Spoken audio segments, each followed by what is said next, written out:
Everyone, welcome to నీరు vlogs. ఈరోజు అయితే నేను రెస్టారెంట్ స్టైల్లో మనం ఎంతో ఈజీగా ఇంట్లోనే చేసుకునే ఎగ్ ఫ్రైడ్ రైస్ని అయితే చూపించాను. అండ్ ముందుగా వాటికి కావాల్సిన పదార్థాలు: ఒక పెద్ద సైజ్ ఉల్లిపాయ, 2 మిర్చి, కొంచెం కొత్తిమీర, కొంచెం కరివేపాకు.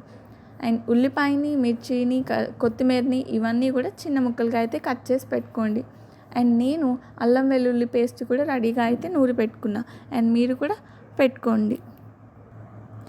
3 గుడ్లను కూడా రెడీగా పెట్టుకోండి. ఇప్పుడు ముందుగా స్టవ్ని ఆన్ చేసి ఫ్లేమ్ని అయితే మీడియం ఫ్లేమ్లో పెట్టుకొని మనం తీసుకున్న ఆ 3 గుడ్లను కూడా కార్చుకొని బాండీలో వేసుకోండి.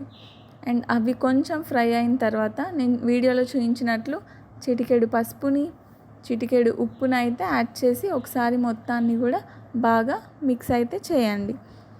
ఈవెన్గా మొత్తం కలిసిన తర్వాత అది కొంచెం ఫ్రై అయిద్ది. అప్పుడు తీసేసి అదే ప్యాన్లో నేనైతే 2 టేబుల్ స్పూన్ ఆయిల్ని అయితే యాడ్ చేసుకున్నాను. ఆయిల్ కొంచెం హీట్ ఎక్కిన తర్వాత పోపు దినుసుల్ని, జీరాని కూడా యాడ్ చేసుకోండి.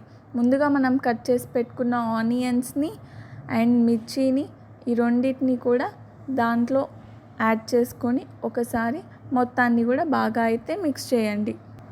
దాంట్లోనే కరివేపాకును కూడా యాడ్ చేసుకొని ఒకసారి మొత్తాన్ని మిక్స్ చేయండి. కొంచెం మగ్గిన తర్వాత మధ్య మధ్యలో తిప్పుకుంటూ ఉండండి. కొంచెం మగ్గిన తర్వాత ముందుగా మనం కట్ చేసి పెట్టుకున్న టమాటాని కూడా యాడ్ చేయండి. నేను స్టార్టింగ్లో వీడియోలో అయితే చూపించడం మర్చిపోయా, మీరైతే మర్చిపోకుండా వేసుకోండి. అండ్ ముందుగా మనం తయారు చేసుకున్న అల్లం వెల్లుల్లి పేస్ట్ని కూడా యాడ్ చేసుకొని పచ్చి వాసన పోయేంత వరకు కూడా ఒకసారి మొత్తాన్ని బాగా అయితే మిక్స్ చేయండి.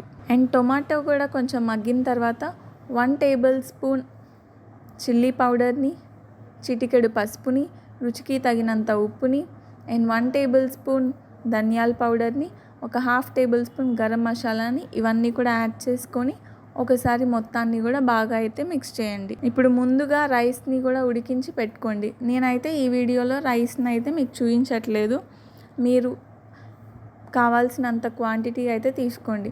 అండ్ రైస్ని కూడా యాడ్ చేసిన తర్వాత ముందుగా మనం ఫ్రై చేసుకున్న ఎగ్ని కూడా దాంట్లో వేసుకొని ఒకసారి మొత్తాన్ని కూడా బాగా అయితే మిక్స్ చేయండి. ఈ వీడియోలో నేనైతే రైస్ క్వాంటిటీ చూపించట్లేదు, మీకు ఎంత సరిపోయిద్దో అంత మీరు కుక్ చేసుకొని అయితే సేమ్ ఇదే ప్రాసెస్లో చేయండి. అండ్ చాలా బాగా వస్తుంది కూడా. ఒకసారి ఈవెన్గా మొత్తాన్ని కూడా బాగా అయితే మిక్స్ చేయండి. ఒకవేళ కనుక మీకు ఏదన్నా స్పైసీనెస్ కానీ సాల్ట్ కానీ అలా ఏమన్నా సరిపోలేదు అని మీకు అనిపిస్తే కనుక ఒకసారి అవి కూడా యాడ్ చేసుకొని మిక్స్ చేసుకోండి. అండ్ నేను ఇప్పుడైతే లైట్గా కొత్తిమీరతో అయితే గార్నిష్ చేసుకొని ఒకసారి మొత్తాన్ని మిక్స్ చేసుకున్నాను. మొత్తాన్ని ఈవెన్గా అయితే మిక్స్ చేయండి.